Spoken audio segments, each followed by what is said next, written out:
everybody, and welcome back to another Coaster Sheet video. And in this video, I'm going to be ranking all 9 coasters at Busch Gardens Williamsburg in the order that I think the rides are ranked from least to best. And yeah, so let's get right into it with number 9 being Grover's Alpine Express. And I don't really have a lot to say about this coaster because it's just a kiddie/family coaster. I consider it more of a kiddie coaster just because there are a lot of family coasters that are way more intense than this. But it's not a bad coaster to start off with if you're just getting into coasters. So moving on to number 8, we have Loch Ness Monster. And Loch Ness Monster is it's an okay coaster, but compared to all the other coasters at Busch Gardens Williamsburg, it just doesn't stack up at all. It's pretty rough, 2 lift hills, a little boring. I do like the interlocking loops, though. They're really photogenic, and it's just really awesome. So, not a bad ride, just on the lower tier side, and doesn't really stack up against all the other coasters at this park. Now at number 7, we have Invader, which is actually one of their more recent coasters, built in 2016 by GCI. It's a family wooden coaster, and it actually makes me pretty sad putting this at number 7 because I really do like Invader. I think it's a relatively smooth coaster. I would say it's a little rough for as recent as it is, but it is definitely a great family coaster. It's not too intense, and it is a little quick. However, it does pack a punch in the amount of time that it takes. And I just really think it's a great coaster for the park, honestly. So, yeah, it does make me a little sad to put it at number 7, but at the same time, it's still just good a coaster. So, now at number 6, we have Tempesto, which is the park's Skyrocket 2 clone. And I do like the Skyrocket 2 models, which is why this is ranked above Invader.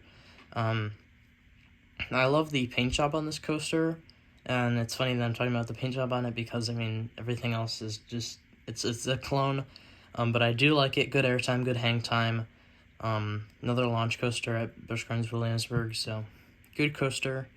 Now at number 5, we have Griffin at the end of the top 5, which is the park's B&M dive coaster, and this was the second B&M dive coaster in the United States, if I'm not wrong, because it came after SheiKra at Busch Gardens Tampa. And this is actually a really good dive coaster. I think it's about tied with SheiKra. Not really sure where I rank by dive coasters, but definitely not a bad ride, and I love the splashdown too. And now at number 4, we have Alpinegeist. And in my opinion, Alpinegeist is an underrated B&M invert because it's pretty cool, and I love the drop. It's actually the tallest invert coaster in the world, and it's just really nice. There's actually some theming on it, unlike Pantheon, and it's just a really good ride, and I think it's definitely an underrated B&M invert, and in my opinion, it's definitely a top 10 B&M invert in the world, so it does get the number 4 spot, though.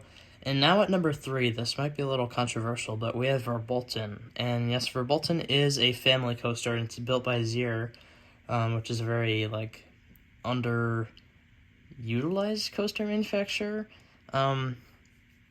They make few, coasters, but Bolton is probably their best that they've made. And I love the drop track. I love the indoor section. It's just all around a great ride. The drop off the bridge is nice by the water.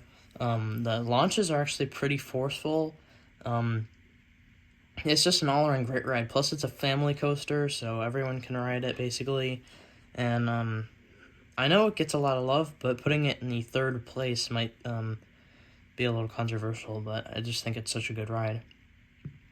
And now at number 2, we have Apollo's Chariot. And Apollo's Chariot is a B&M, or it's actually the first ever B&M hypercoaster, and honestly, I think for being the first B&M hyper, it's a little underrated because it really laid the path for other B&M hypers and Gigas to come through, and it's not even a bad ride. It's just compared to a lot of other B&M hypers, it's not the greatest, but it's still, it brings a smile on your face, and it's just really a good ride, and not an enormous amount of airtime on it, surprisingly, but it's still just a really fun ride, and I do like it.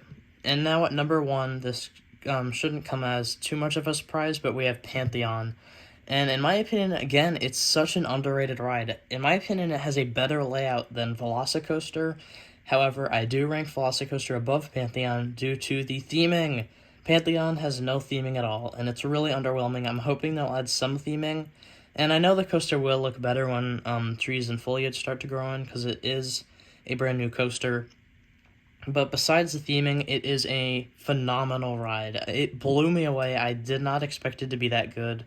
And it's definitely in my top 10 coasters. And it's really what Busch Williamsburg needed. Some good ejector airtime. Maybe they didn't need another launch coaster, but that's fine. And they just really needed a standout ride, because they had Bolton, which is a unique ride, but they don't have a good, awesome standout coaster, and that's what Pantheon gave them. And Pantheon is truly a great ride, and I absolutely love it. So go out to Busch Williamsburg, great park. I did a review on the park, so check that out after this video. And if you enjoyed, please like and subscribe. Comment down below what you think of Busch Williamsburg, and comment down below any video ideas that you'd like to see on the channel. I hope to see you in the next video. Goodbye.